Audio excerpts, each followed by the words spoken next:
자, 반갑습니다. 오늘은 근거역계 유해 요인 조사에 대해서 한번 알아가 보는 시간을 준비해 보았습니다. 자, 우선 법적인 사항부터 안내를 드리겠습니다. 산업안전보건 기준에 관한 규칙 제657조 유해 요인 조사에 의거하여 사업주는 근로자가 근거역계 부담 작업을 하는 경우에는 3년마다 다음 각 호의 사항에 대한 작업장의 상황, 작업 조건, 근거역계 질환 징후와 증상 유무 등에 대한 유해 요인 조사를 하여야 한다라고 나와 있습니다. 자, 근거역계 부담 작업은 1호부터 11호까지 있는데요. 여기에 해당하는 경우에는 3년마다 유해 요인 조사를 하도록 되어 있다. 다만 신설되는 사업장의 경우에는 신설 1로부터 1년 이내에 최초 유해 요인 조사를 하여야 한다라고 나와 있습니다. 꼭 기억해 두시고요. 자, 사업주는 다음 각 호의 어느 하나에 해당하는 사유가 발생하였을 경우에는 지체 없이 유해 요인 조사를 하여야 한다. 다음 각 호가 보면요. 우리 임시 건강 진단 등 근거역계 질환자가 발생하였거나 근거역계 질환, 업무상 질병으로 인정받은 경우 또는 근거역계 부담 작업에 해당하는 새로운 작업, 설비를 도입한 경우 근거역계 부담 작업에 해당하는 업무의 양과 작업 공정 등 작업 환경을 변경한 경우에는 지체 없이 유해 요인 조사를 하도록 되어 있습니다. 자, 올해 24년도부터 지체 없이가 우리 1개월 이내로 변경될 예정입니다. 해당 부분 꼭 기억해 두시기 바랍니다. 자, 유해 요인 조사 방법은요. 사업주는 유해 요인 조사를 하는 경우에는 우리 근로자와의 면담, 그다음에 증상 설문조사, 인간공학적인 측면을 고려한 조사 등 적절한 방법으로 하여야 한다라고 나와 있습니다. 우리 조사할 때 근로자와의 면담도 하고 우리 증상 설문조사라 해서 근거역계 질환 증상 조사라는 게 있습니다. 이런 설문조사도 하고 인간공학적인 측면을 고려한 룰라, 레바 이런 평가 도구를 이용해서 평가를 해야 한다라고 보시면 될 것 같습니다. 저 조사를 했더니 근거역계 질환 발생한 우려가 있다, 문제가 있다 하면은 당연히 작업 환경 개선에 필요한 조치를 하여야 한다라고 보시면 될 것 같습니다. 자, 그다음에 통지 및 사후 조치. 우리 근로자는 근거역계 부담 작업으로 인하여 운동의 범위 축소, 지는 힘의 저하, 기능의 손실 등의 징후가 나타나는 경우 그 사실을 사업주에게 통지할 수 있다. 사업주는 근거역계 부담 작업으로 인하여 우리 징후가 나타난 근로자에 대하여 의학적 조치를 하고 또 필요한 경우에는 작업 환경 개선 등 적절한 조치를 하여야 한다라고 보시면 됩니다. 자, 다음 유해성 등의 주지. 우리 사업주는 근로자가 부담 작업을 근거역계 부담 작업을 하는 경우 조사를 했더니 부담 작업에 해당된다 하면은 근로자에게 다음과 같은 이쪽 상황에 대해서 알리도록 되어 있다라고 보시면 될 것 같습니다. 자, 법적인 사항 한번 살펴봤고요. 자, 근거역계 질환 발생 원인은 네 가지 요인이 있습니다. 우리 회사에서 일하면서 생기는 작업 관련 요인 또는 작업 환경 요인이 있고요. 그 외에도 심리적인 요인과 개인적인 요인이 있을 수 있다.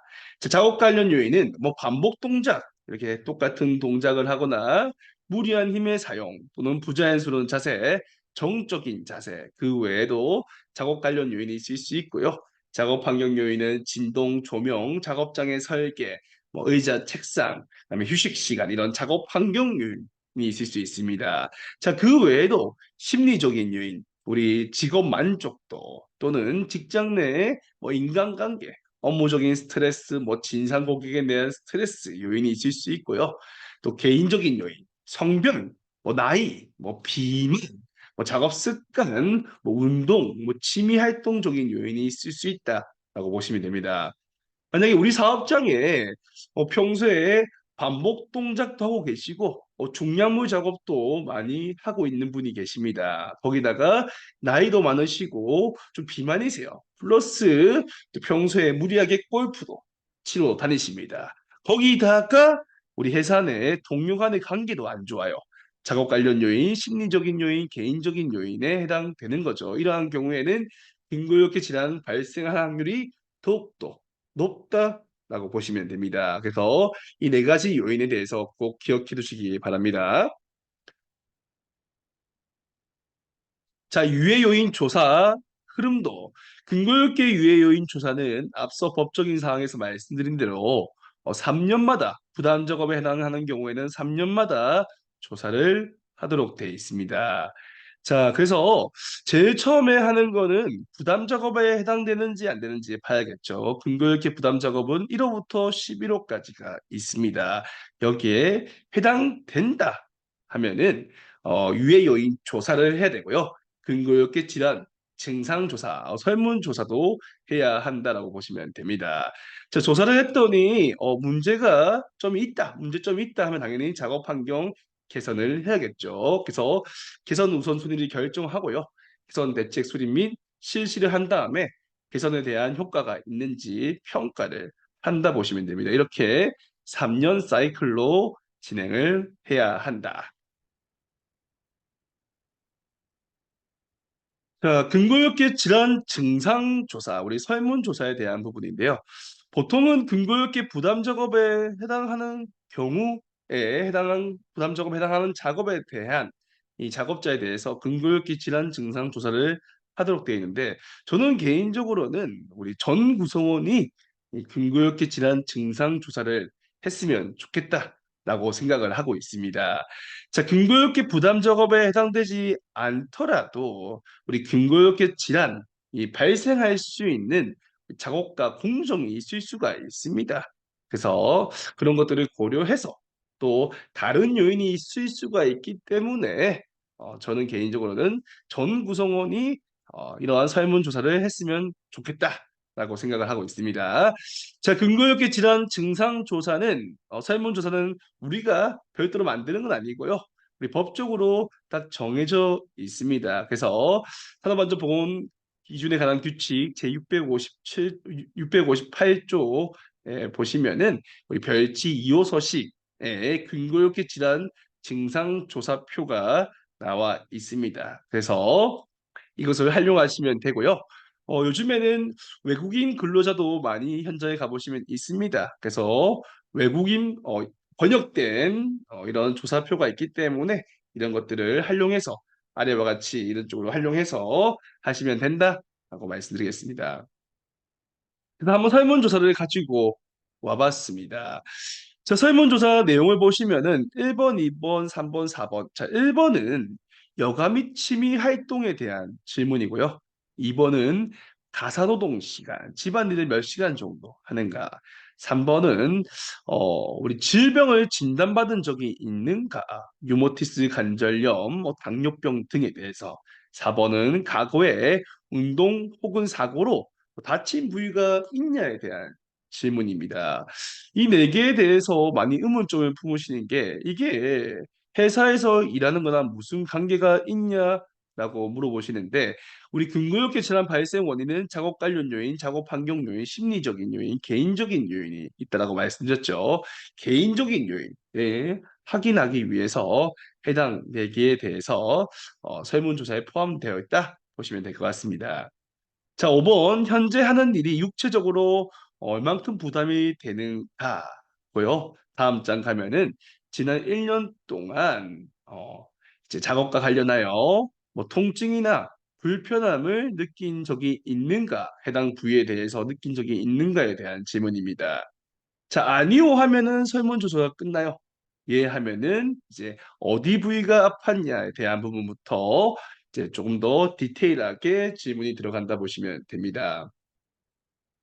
자, 이러한 설문조사를 해보게 되면요. 해보시면은 좀 회사마다 좀 차이가 있습니다. 자, 사무직과 이 건설 현장에 일하는 일용직, 분들에 대해서 한번 설문조사를 해보니까 어디가 아픈 사람이 많이 나왔을까요? 어, 당연히 우리가 생각하기에는 육체적 노동이 많은 우리 건설 현장 일용직 분들이 조금 더 아픈 사람이 많이 나와야 되지 않을까라고 생각하실 수가 있습니다. 근데 결과는 좀 반대로 나왔습니다. 우리 건설 현장 일용직 분들은 거의 대부분 안 아프다라고 표시를 많이 했고요. 반대로 일반 사무직 분들은 좀 많이 아프다라고 표시를 많이 했었습니다. 그러면 그 이유가 무엇일까에 대해서 한번 추적을 해보니까 우리 건설 현장 일용직 분들은 아프다고 하면은 혹시나 우리 현장에서 못 나오게 할까 봐, 현장에 못 나오게 할까 봐라는 이유도 있을 거요. 또 이 두 번째 장에서 아니요 하면은 좀 끝나는데 이해했더니 좀 너무 번거롭다 해가지고 그냥 아니요 표시하는 경우가 좀 많았다라고 보시면 될 것 같습니다. 반대로 일반 사무직 분들은 음, 뭔가 아프다고 하면은 우리 회사에 그 뭔가 좋은 변화, 또 뭔가 새롭게 뭐 개선이 되거나 뭐 좋은 게 들어오지 않을까라는 좀 기대감이 있었다라고 보시면 될 것 같습니다. 그래서 회사마다 좀 차이가 있을 수 있는데요. 만약에 이러한 설문조사를 했더니 우리 부서가 다른 부서에 비해서 좀 아픈 사람이 좀 많이 나왔다 한다면요. 고려를 해봐야 될 게 있습니다. 우선 정말로 우리 부서가 다른 부서에 비해서 작업 관련 요인과 작업 환경 요인 부분에서 좋지 않은가? 진짜 반복 작업이 많고 중량물 작업이 많고 부적절한 자세 또는 작업장의 환경에 대해서 문제가 있는가를 먼저 고려를 해야 되고요. 고려했더니 다른 부서에 비해서 우리 부서는 괜찮은데? 라고 또 나타날 수가 있습니다. 그렇다면은 다른 요인, 심리적인 요인 또는 개인적인 요인이 문제가 있을 수 있다라고 한번 고려를 해볼 필요가 있습니다. 자, 이러한 증상 조사를 하고 난 다음에 당연히 분석을 해야겠죠. 자, 분석은 우리 근거역기 부담 작업 유해 요인 조사 지침을 기반으로 개발한 우리 이 근거역기의 증상 조사표 분석 프로그램이 있습니다. 그래서 이것을 도입해서 분석을 하게 되면은 세 가지로 좀 구분이 됩니다. 정상, 관리 대상자, 통증, 호소자 또 세 가지로 구분이 된다 보시면 되고요. 당연히 정상인 분들은 놔두시면 되는 거고 우리 관리 대상자와 통증 호소자는 관리가 당연히 필요하다 보시면 될 것 같습니다. 그러면 어떻게 관리를 할 것이냐? 보통은 이제 의학적 개선이 들어가야 되는데요. 실제로 증상이 있었는지 다시 한 번 더 확인이 필요합니다.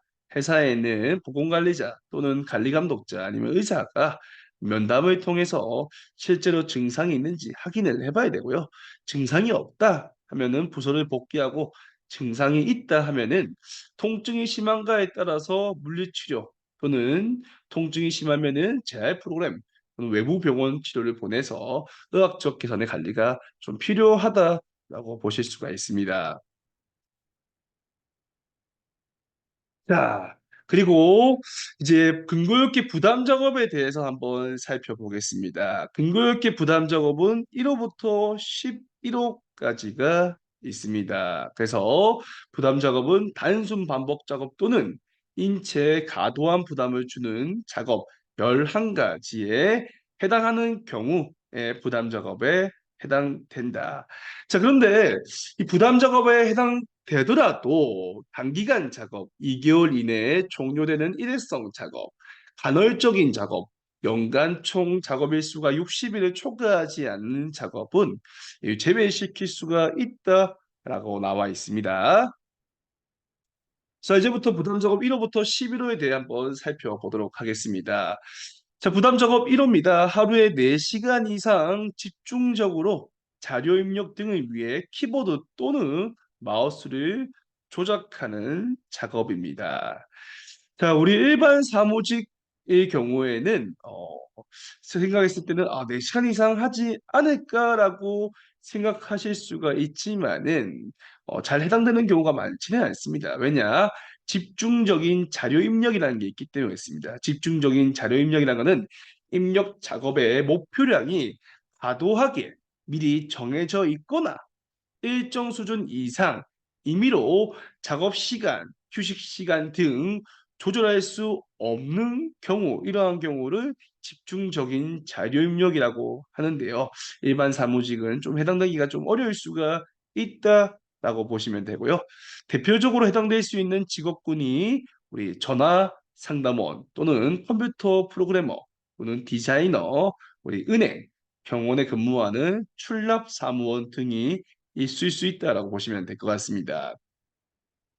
자, 밑에 퀴즈를 보시면요. A 작업자가 하루 작업 시간 중 키보드를 이용하여 작업하는 시간 3시간, 마우스를 조작하여 입력하는 작업을 2시간 수행한다. 그럼 총 5시간이 넘어가죠. 그럼 부담 작업이어야 되지 않을까 싶지만은 부담 작업이 아닙니다. 왜 아니냐? 키보드 또는 마우스이기 때문에 키보드 4시간이 넘어가거나 또는 마우스 4시간 둘 중에 한 개라도 4시간이 넘어가야지 부담 작업에 해당된다. 예를 들어서 지금 키보드 3시간, 마우스 2시간이 돼 있는데 키보드 4시간, 마우스 1시간이다. 그러면은 부담 작업이에요. 키보드에 대한 작업에 대해서는 부담 작업이다라고 보실 수가 있습니다. 생각보다 부담 작업에 해당되기가 어렵다라고 보실 수가 있습니다.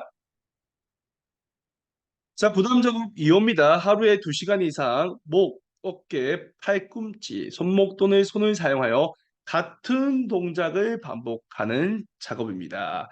자, 같은 동작이라는 것은 동작이 동일하거나 다소 차이가 있다 하더라도 동일한 신체 부위를 유사하게 사용하는 움직임을 같은 동작이라고 표현을 합니다.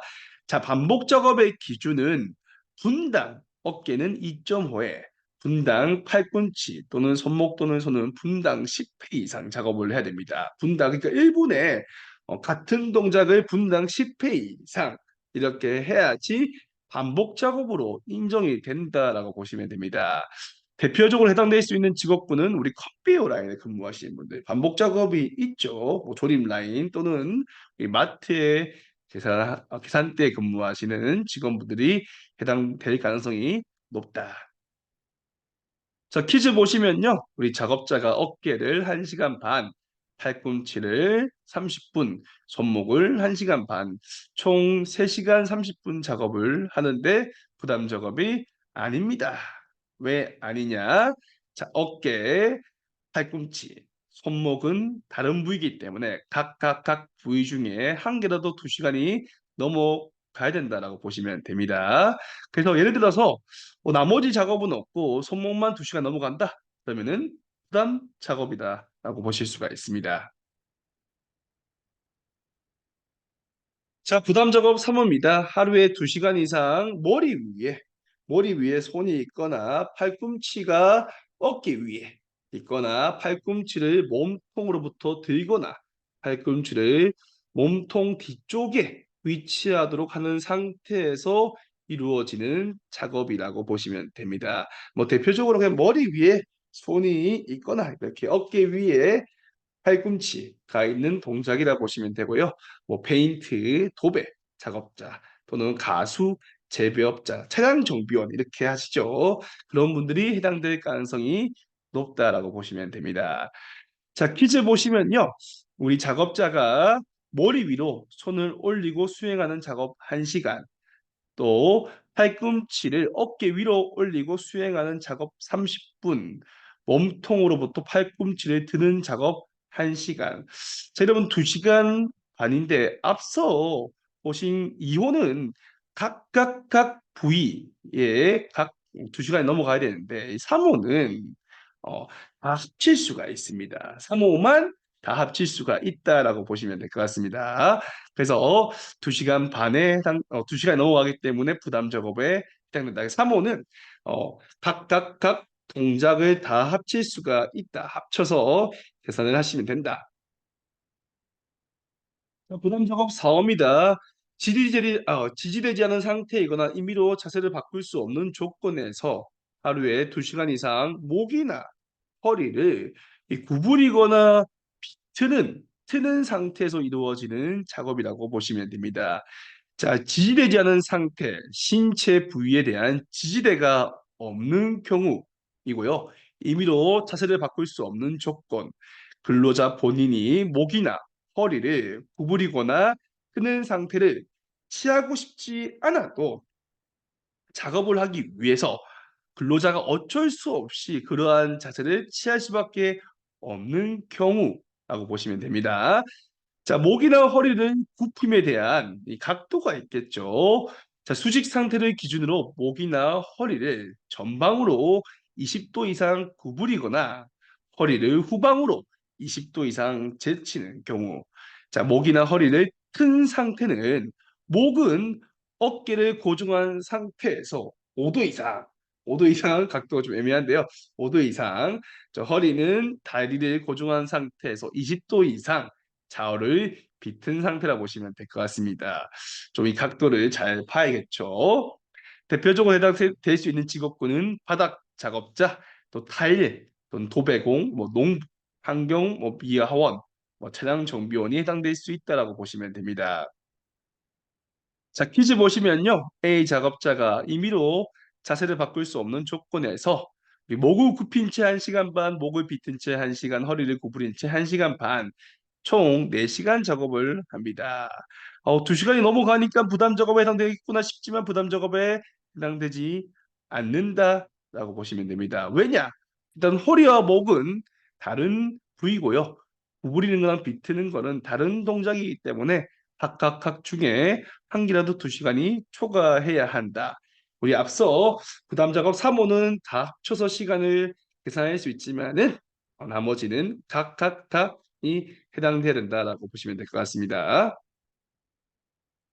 자, 부담 작업 5입니다. 하루에 2시간 이상 쪼그려 앉거나 무릎을 굽힌 자세에서 이루어지는 작업.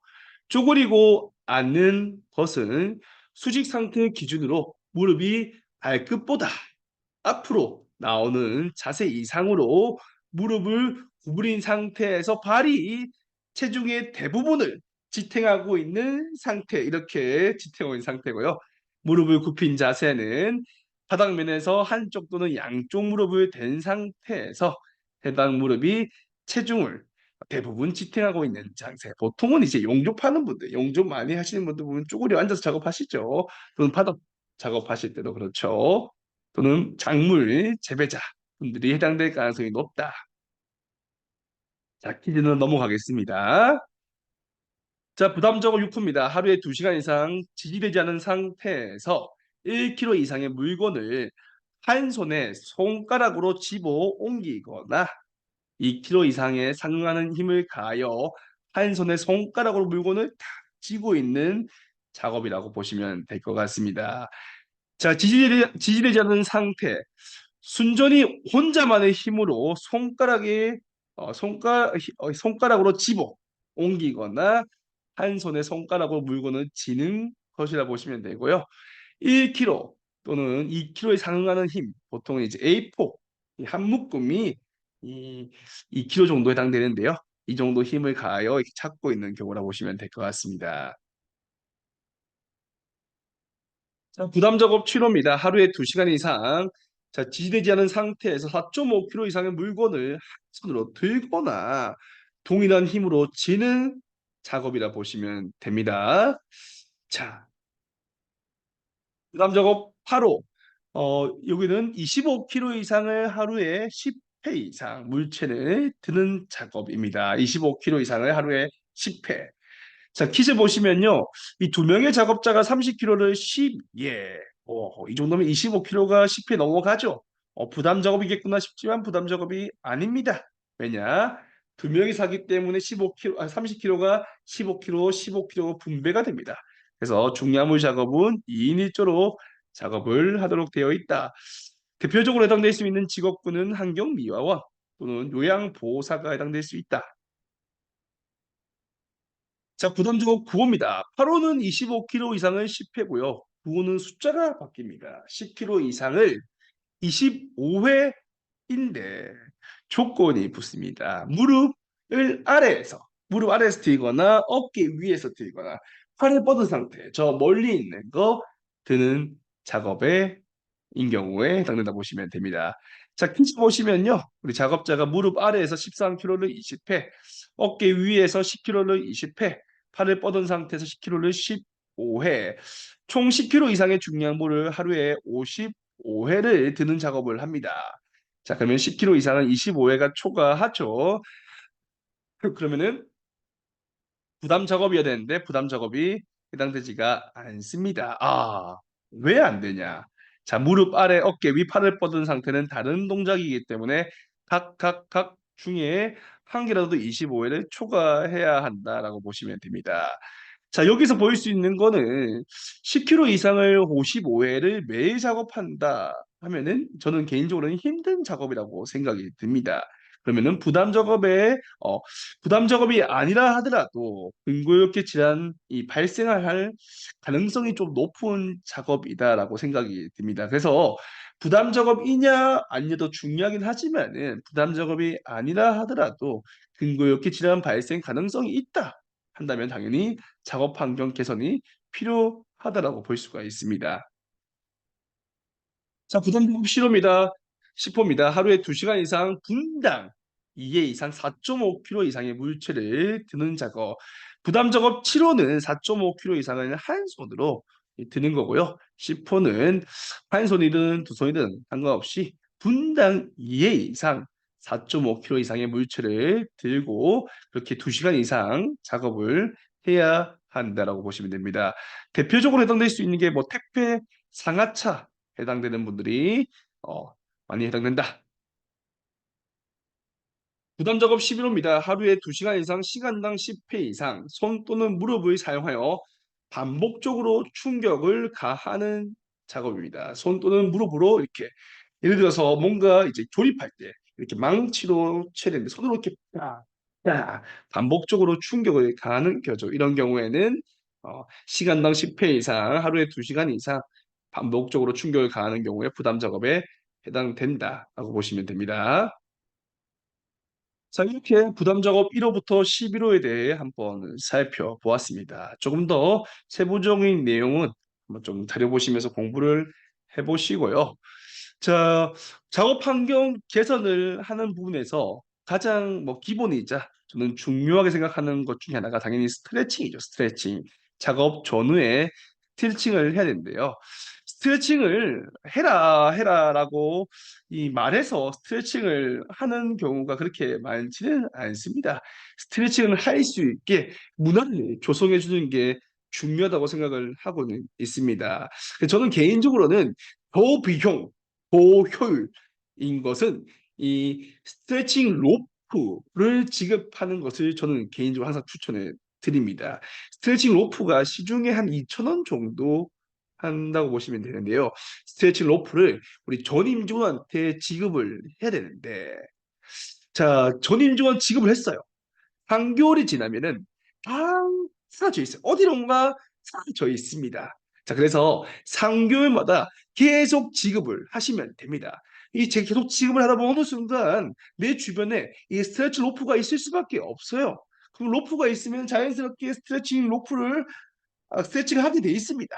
그래서 저는 스트레칭을 해라라고 말하기 전에 스트레칭을 할 수 있는 문화를 조성해 주는 게 중요하다. 그래서 스트레칭 로프를 3개월마다 계속 지급을 해서 자연스럽게 스트레칭을 할 수 있는 문화를 만들어 주는 게 좋다라고 추천해 드립니다. 자, 이렇게 근골격계 유해 요인 조사에 대해서 짧은 시간 동안 한번 살펴봤습니다. 더 많은 내용이 있지만은 짧은 시간 내에 좀 공유를 드리다 보니까 좀 미흡한 부분이 있을 수 있는데요. 자, 오늘은 여기까지 인사를 드리도록 하겠습니다. 다음에 또 뵙겠습니다. 고생하셨습니다.